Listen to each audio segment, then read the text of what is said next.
the international rules-based order is upheld. Can you elaborate on that? Does this include going to an international court or a national court to try to stop the implementation of the Israeli laws adopted by its parliament before they take effect? Thank you. Thank you. Yes, all possible avenues. Among the different avenues, you have also the ICG. There can be a question being raised, submitted about the legality of these laws, especially after the ICG has ruled out that the occupation is illegal and calling on Israel to put an end to the occupation. So that's an avenue. But there are also, national legislation which can also be avenue. We have seen, for example, a month ago that a letter was sent by the U.S. State Department and the Defense Secretary to the Israeli, referring to a national law and expecting that the situation in Gaza be improved, and also calling for UNRWA not to be further delegitimized. So the point I want to make here is that there are a number of already existing tools which can be used and others avenue which still need to be pursued. And I know today that there are a number of discussions among member states wondering what more needs to be undertaken. Can I just follow up saying, obviously there isn't a lot of time. How far advanced are these talks, and do you expect any action in the coming weeks? Well, I keep asking. I mean, we have observed and witnessed an extraordinary mobilization recently, number of condemnation, outrage. We even had last week a statement from the 15 member of the Security Council, which nowadays is rare, so it was definitely welcome. My call is make sure that this outrage and these walls be now translated into action. So I wish to be clear. Obviously, I am still hopeful that we will find a pathway to prevent this law to be implemented. But by answering this, I do not know to which extent it is just wishful thinking. Thank you. Bisan. Thank you very much. Bisan Abquick with Al Jazeera Arabic. I have two quick questions. I mean, we have this legislation in the Knesset, but now in the U.S. we have a new administration and a new composition in the U.S. Congress. And UNRWA had been attacked by many Republican lawmakers in the past. How concerned are you with this new administration that further measures might be taken here in the U.S. Towards UNRWA, either in Congress or by the new administration itself? And the second question is, you mentioned that UNRWA should be part of a political solution, a two-state solution. I mean, how viable is a political and two-state solution at this point, in your opinion, especially with statements that we have heard in Israel about the annexation of the West Bank?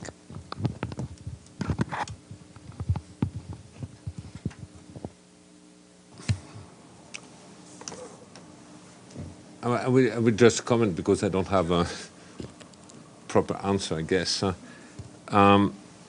We are in a new situation. Obviously, it's an understatement.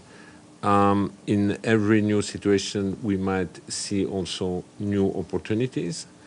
To which extent is it realistic to talk about a two-state solution?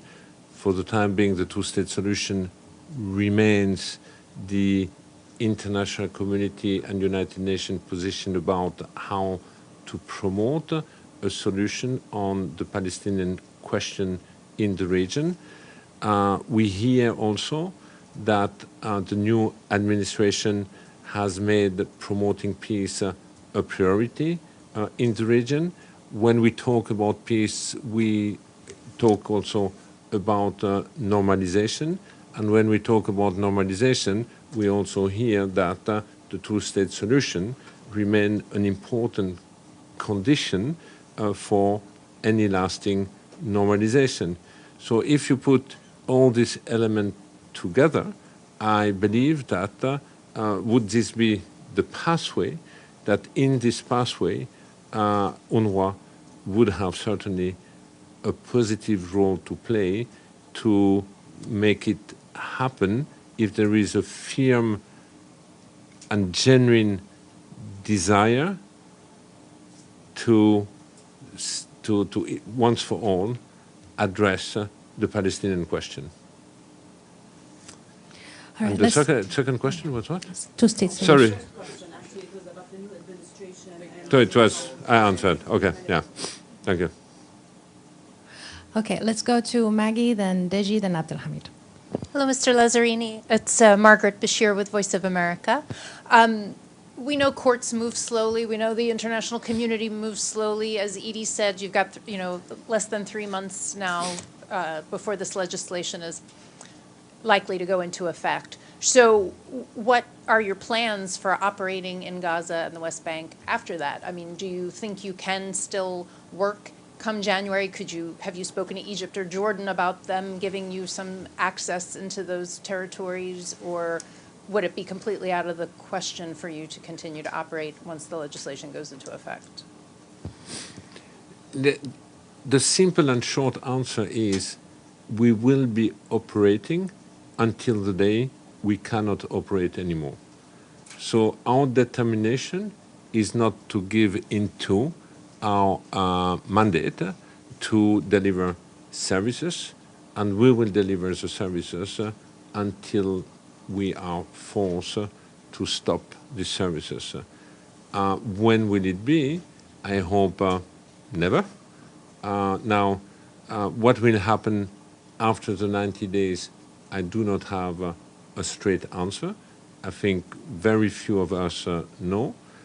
If we have a no-contact policy in a place like Gaza, that means we will not be able to deconflict or coordinate any of our movement. So it will make operation extraordinarily challenging, but it will not prevent, at least at the beginning, staff operating in a given shelter in Gaza to continue to provide primary health care. For example, they might be prevented once stocks are completely exhausted and we are not able to bring back the stock. So there will not be normally a clear-cutting point, but after 90 days, what we hear for the time being is that that will put an end to the no-contact policy, and question is, how will the no-contact policy be interpreted? What does it mean to start with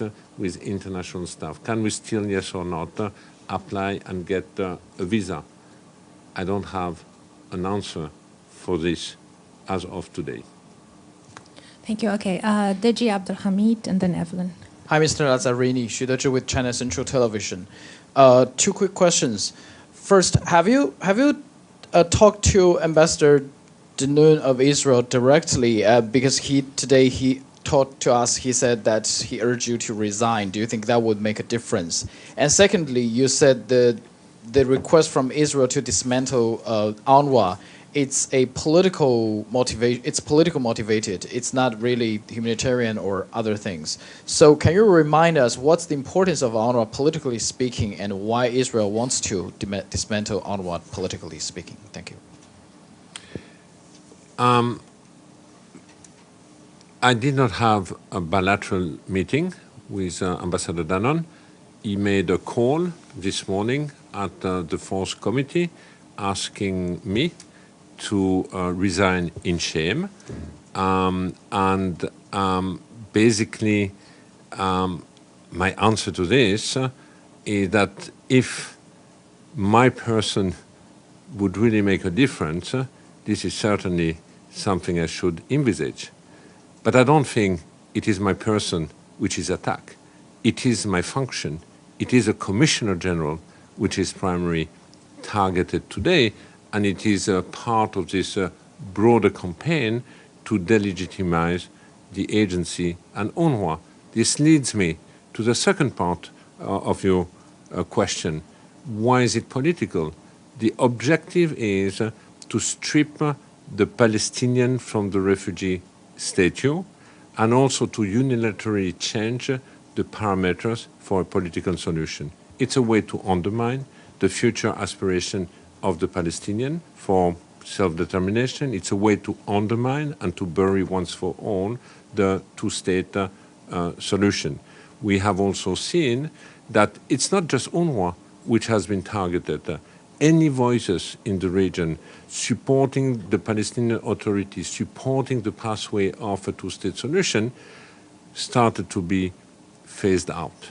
We have seen it with some UN agencies. We have seen it even with a member state whose diplomats have been asked to leave.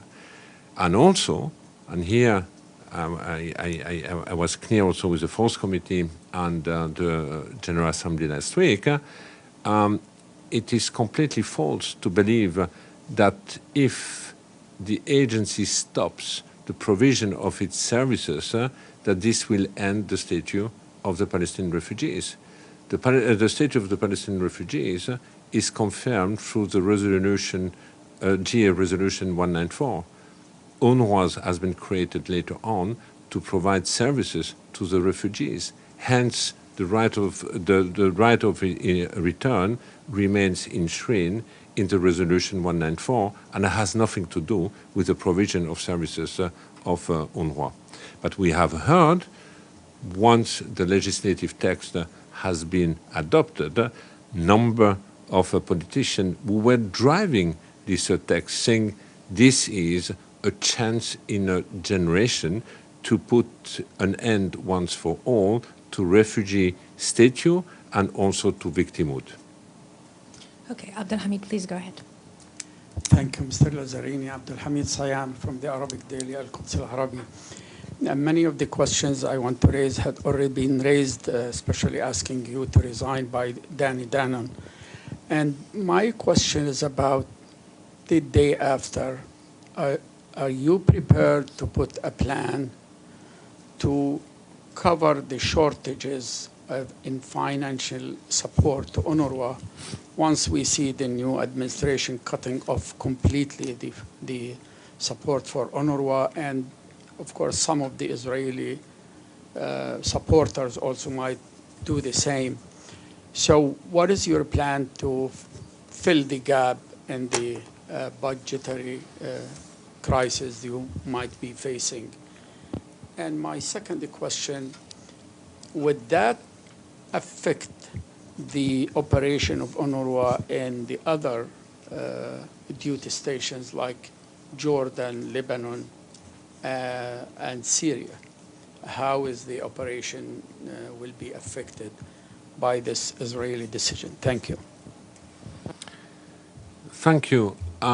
You know, my first objective right now is to safeguard the agency and its ability to operate through a number of, I would say, political, diplomatic intervention, because we have to, and that was my ask to the member states, use all your influence to make sure that these laws are not implemented.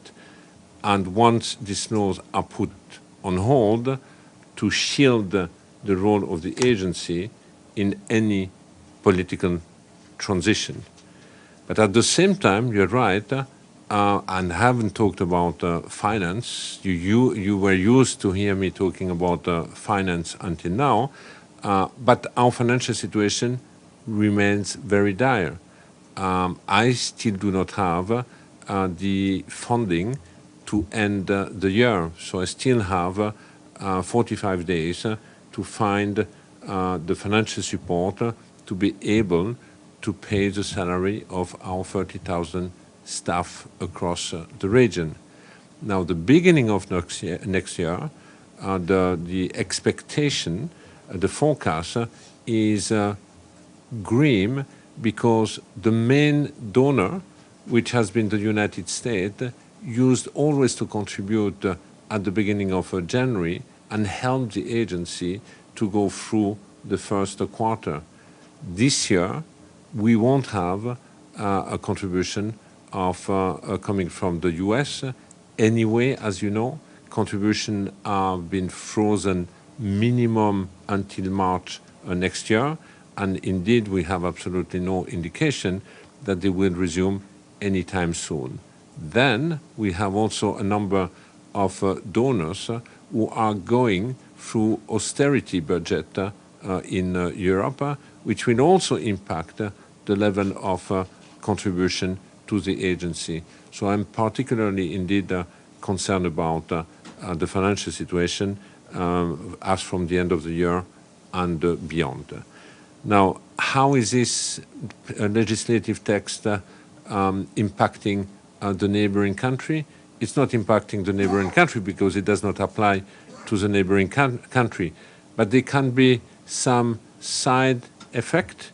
It all depends on how donors countries react in the future. If they have the feeling that the agency cannot operate anymore in Gaza and in the West Bank, will they still continue to contribute to the agency while the agency maintains full activity in the neighboring countries?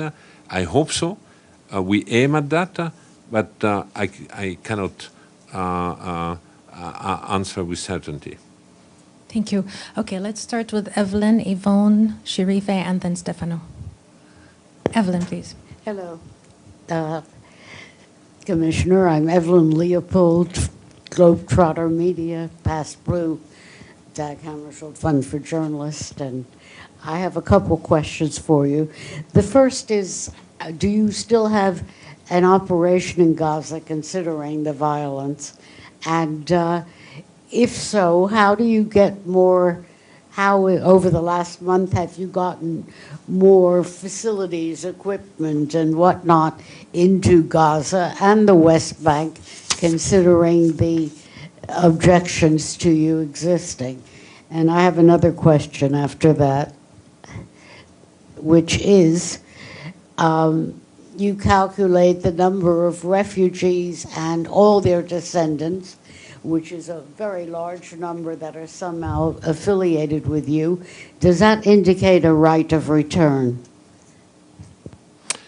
And thank you for your briefing. I've learned a lot today. Thank you. Yes, we continue to operate in Gaza, but as you know, our operational space is very, very narrow. It's Gaza. It's one of the most dangerous places to operate. You have also been regularly briefed on how harrowing the situation is there. Some have also described this type of, post-apocalyptic dystopian horror colleagues are witnessing, especially in the north of Gaza. You have also been briefed about how hunger has deepened and that famine, especially in the north, is also at the corner. You have also been briefed about how little entered into Gaza in October. October was one of the worst months in terms of humanitarian supply into the Gaza Strip. I think only the first month of the war had, in average, less trucks going into the Strip. So there is a race against the clock. I have also repeatedly said that if there is a political will, we can bring supply at level. We have seen also with the polio campaign that if there is a political will, we can make it a success. And it has been a success in this dark environment. We continue to operate in shelters. We continue to provide 16,000 consultations a day through our mobile clinic and health center. And whenever there is a distribution going on with partners, our staff are being mobilized. In the West Bank, we are not necessarily involved in a humanitarian response per se. We are more implementing our core activities. Our schools are open. We have 50,000 kids in our school. We continue to provide primary health care consultation. Your second part of the question was? Right of return. Yeah. The right of return. Sorry? It was more on the registration. Yes. There are two things. One, we have in UNRWA about 5.9 million people registered as refugees. It does not mean that there are 5.9 million Palestinian refugees in the region. As an agency, we are servicing about 550,000 children, girls and boys, across 700 schools across the region. We are servicing about 2 million people when it comes to primary health care. We are providing food assistance or cash, depending on where, to about 2 million people. And we have a social safety net for the poorest among the poor for about 400,000 people. So we are far from servicing the 5.9 million people. I keep also being asked, why is the statute being given from one generation to the other one? This is different from UNHCR. Again, this is false. You can be a second, third, or fourth generation of refugees with UNHCR if there is no lasting solution. Look at the Western Sahara, look at Afghanistan, look at even Somalia. Here we are talking already about 50, 40, 30 years, depending on the context I was referring to. The right of return is a political right which needs to be addressed in a political solution. So UNRWA as an agency has absolutely nothing to do with this. A question is the right of return a recognition of what happened in 46, 48? Is the right of return a compensation? Does it go beyond? This needs to be addressed politically. UNRWA has absolutely nothing to do with this. Thank you. Let's go to Yvonne, Sharif, and Stefan. Please limit your questions to one question for time reasons. Please, Yvonne. Okay. Commissioner Lazzarini, Yvonne Moriarty, News.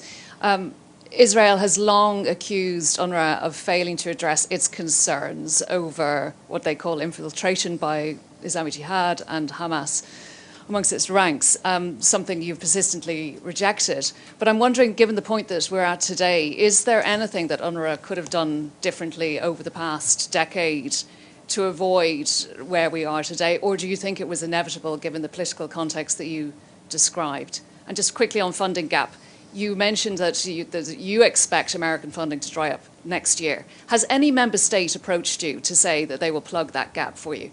Thank you. Well, let me start with the second question. Usually member states never approach you to say we will fill the gap. Never, ever. So they might wait you to be on your knees or strangulated, and they might come to save you, but never, ever in advance. So, no. The short answer is no. It is true that we keep, the main argument to undermine, to delegitimize the agency are all these accusations of collusion with Hamas and infiltration by Hamas and all these allegations. I have been very clear on this one. I acknowledge that we are operating in a very complicated environment, deeply emotional, deeply divided. So there is no zero risk, but as an agency, we will apply the zero tolerance. We are also an agency which basically is a human development agency, and I'm not like a state having police or intelligence services working for us. So we heavily rely on the member states. Now, one way to rely on the member states, and this is a practice the agency has put in place over the last 15, 20 years, is to regularly share the list of the staff to the host country, which means in the region we have shared with the Palestinian Authority, with a neighboring country, but also with Israel.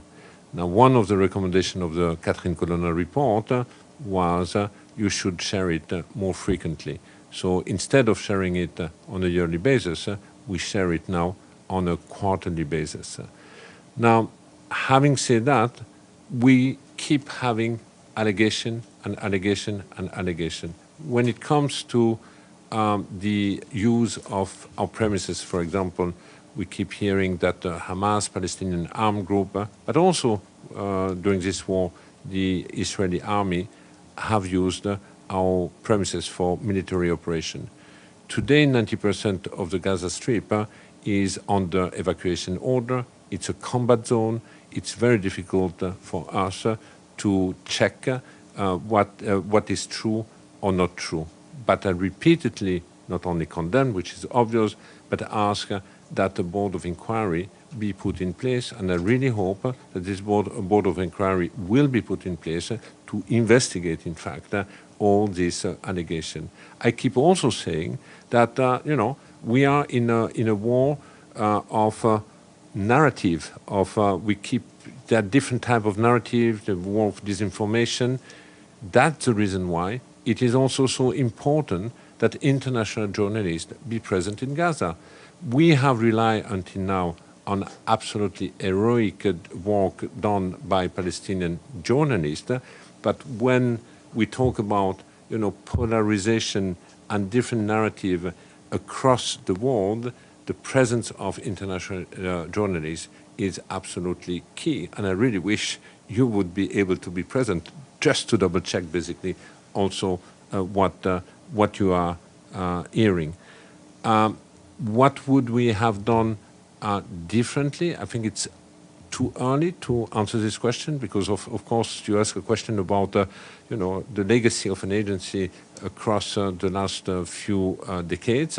But again, I think reviews like the one we had from Catherine Colonna, coming with a certain number of recommendations.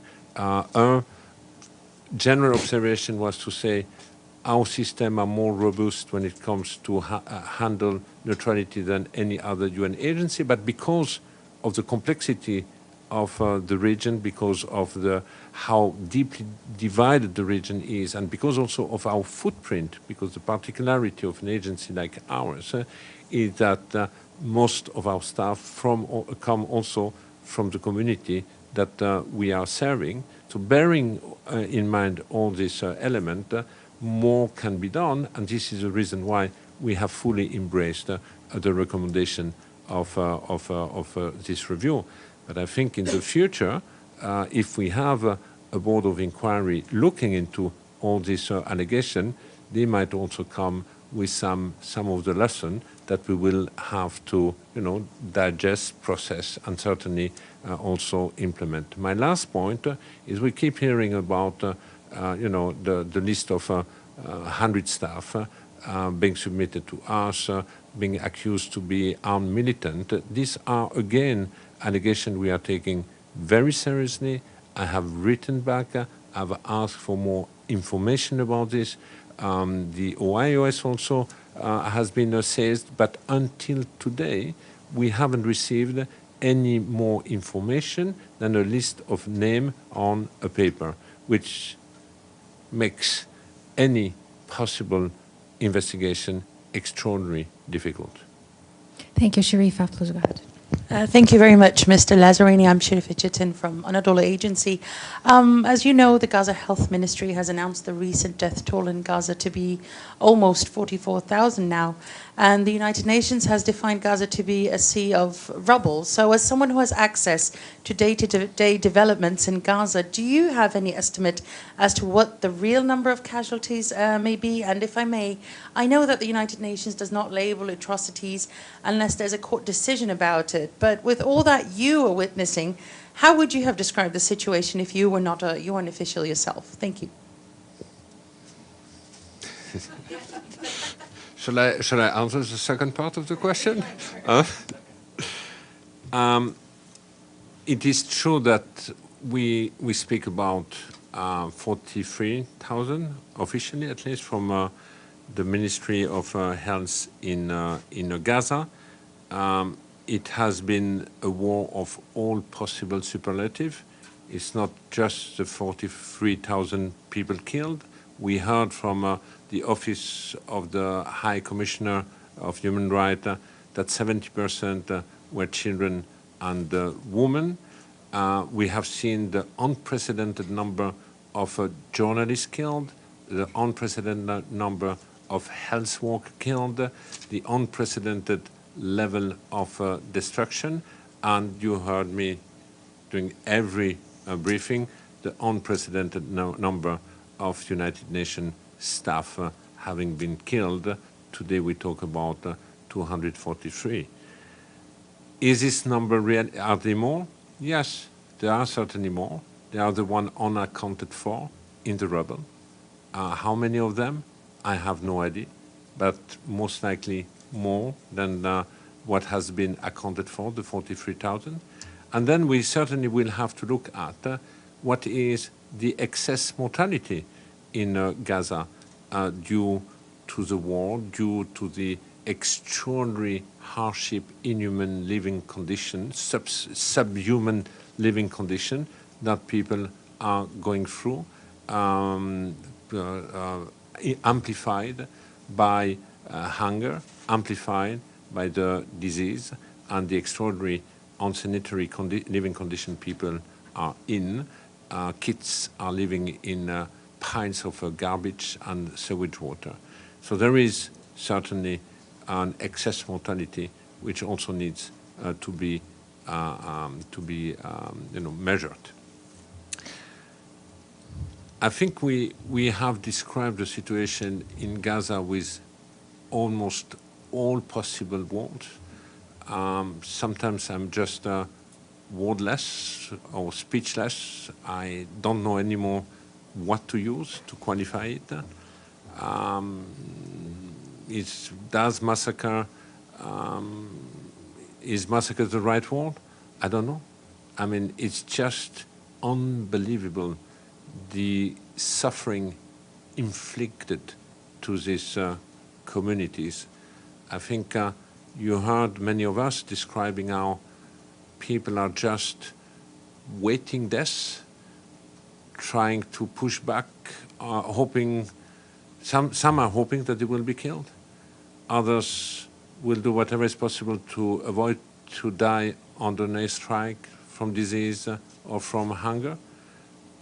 People are living in pilot automatic mode, in really subhuman living condition.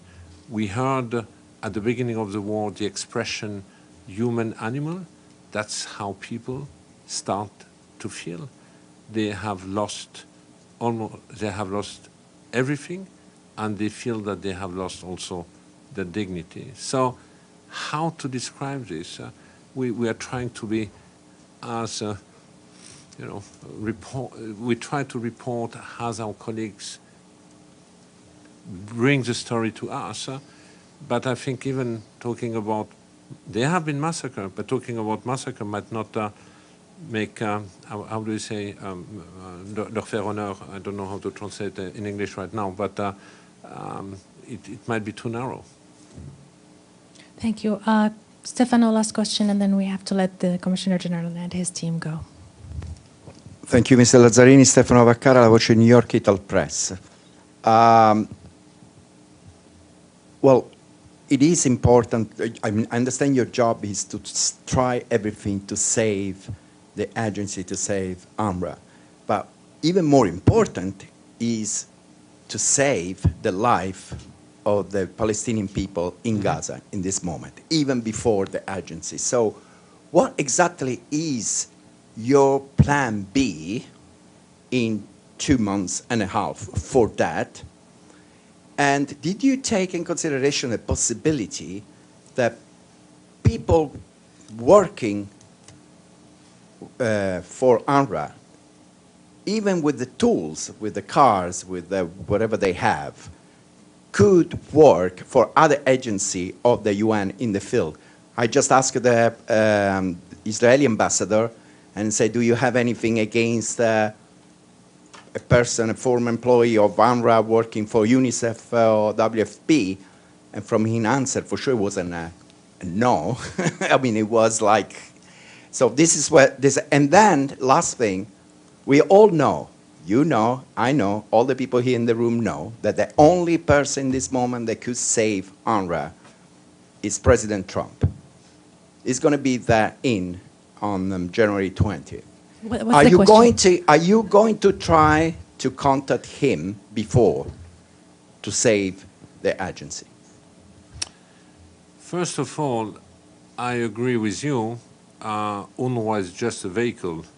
What we need to safeguard is the right of the Palestinian refugees and the right of the Palestinian refugees to access, education, to access primary health, to access life, basically.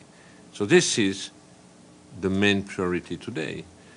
Now, UNRWA has been the vehicle of the international community to respond to their plight. Now, if one member state decides we do not want UNRWA anymore and we do not want the vehicle of the international community, and at the same time says we do not want the Palestinian Authority, question is, what does this member state want? The obligation goes back on its shoulder. And this question... May I have your attention, please? May I have your attention, please? This is the Fire and Safety Unit. The Fire and Safety Unit is conducting a fire drill for your floor. This is a drill. This is a drill. Upon hearing this message, please assemble at the vicinity of stairway E, situated on the southeast side of the building. Okay. So... May I have your attention, please? May I have your attention, please? This is the Fire and Safety Unit. The Fire and Safety Unit is conducting a fire drill for your floor. This is a drill. This is a drill. Upon hearing this announcement, please assemble at the vicinity of stairway E, situated on the southeast side of the building. Okay. So I don't believe in conspiracy theory, but... Okay, maybe just shortly to complete on this. So you have to ask the question of the Plan B to Israel if Israel does not want the vehicle that the international community has decided will be the one to ensure access, to address the plight of the Palestinian refugees through providing education and primary health. Your question is about other UN agencies. There is no UN agencies which has any know-how, expertise, institutionally also, to provide education to hundreds of thousands of girls and boys at primary and secondary school level. For your last question, do I intend? The short answer is yes. thank you so much. Thank you. Thank you, Commissioner General. Thank you, everybody.